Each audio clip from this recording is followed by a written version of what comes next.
Hello and welcome back to All Things Money. I'm your host, David Blain. If you missed the first two segments of today's show, head on over to our website, www.dlblain.com. We'll post some archives there in a week or so, but we were talking about how traders pay for an early peek at the data, and so if you're still out there trading stocks on your own, especially a day trader, good luck, because these firms and the inside information, the legal inside information, really stacks the deck against anyone other than the most professional traders. Okay, well, we want to shift our focus to this segment, talk a little bit about the Affordable Care Act, otherwise known as Obamacare. It's one of the most common questions we're getting right now as people come into the office. People, especially people that buy their own health insurance, small business owners, people like that, the questions are really starting to bubble up because the full implementation of this is scheduled for January of 2014.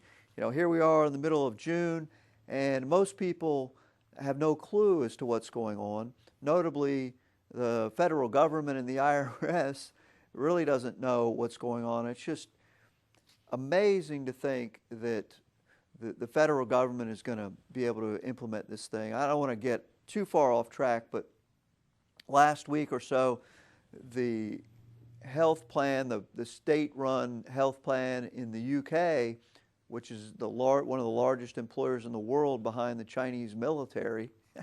I think number one is the Chinese military. I think number two is the health plan of the United Kingdom, people that work for it. Anyway, Walmart may be number two in there. But anyway, so they announced essentially that they're going bankrupt, and that, well, we all knew that was going to happen in some of the changes. So this thing that we're getting ready to hit in January 14, it will be interesting to say the least. So what I want to do is try to cut away some of the partisan nature of it. I'll try to keep my jokes about the whole thing to a minimum and try to give you the facts here. But we're starting to see some data come out. California has released some of the premiums for the plan, and of course the liberals are promoting victory, that it's cheaper than they thought, and the conservatives are promoting victory, saying it's more expensive than anyone thought. So what I want to do today is try to give you some facts about what's going on. So the ACA is supposed to be in full swing January of 2014. Now, a couple things that I want to highlight. Number one is the guaranteed coverage. So, for example, if you have not been able to obtain health care in the past, although there are, if you haven't been able to obtain health care in the past, you haven't been trying, because there's a ton of programs out there today, including the high-risk exchanges and things like that were touted that nobody applied for. But anyway, starting in 2014, nobody can be excluded by a health insurance company. That's the big difference. That before you had to go to some government program, but now no health insurance company can exclude you. Along with that comes the mandate. Every individual will be required to have health insurance.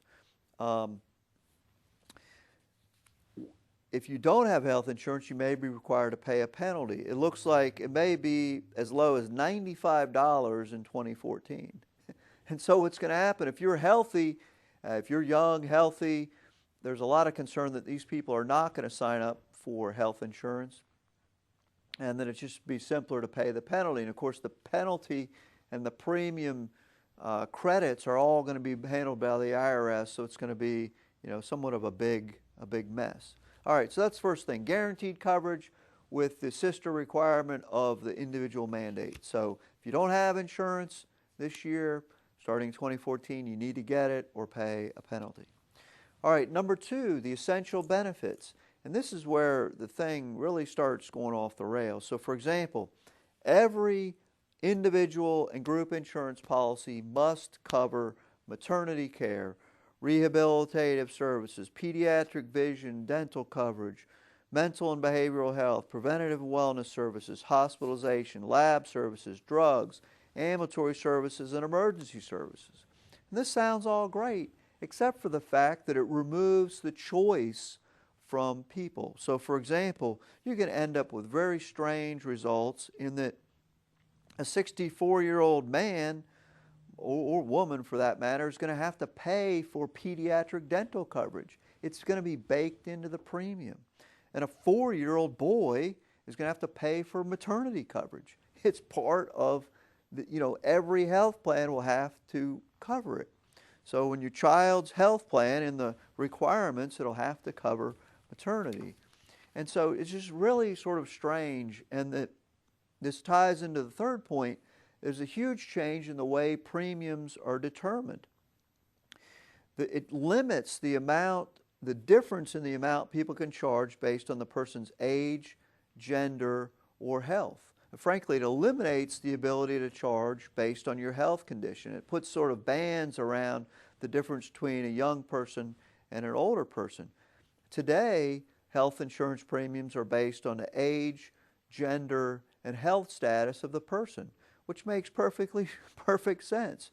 If you're older and in worse health, it costs more for your health care than someone that's young and in good health.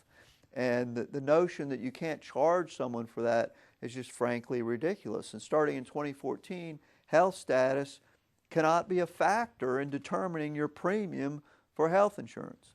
That's like saying homeowners insurance, you can't take into account the fact that you live next to a body of water, you live next to a nuclear power plant, you live next to an open flame, thing. You can't take into the value of your house. I mean, it's just ridiculous. Or the car. Someone with a Yugo pays the same amount as someone with a Ferrari. Now, that doesn't make sense.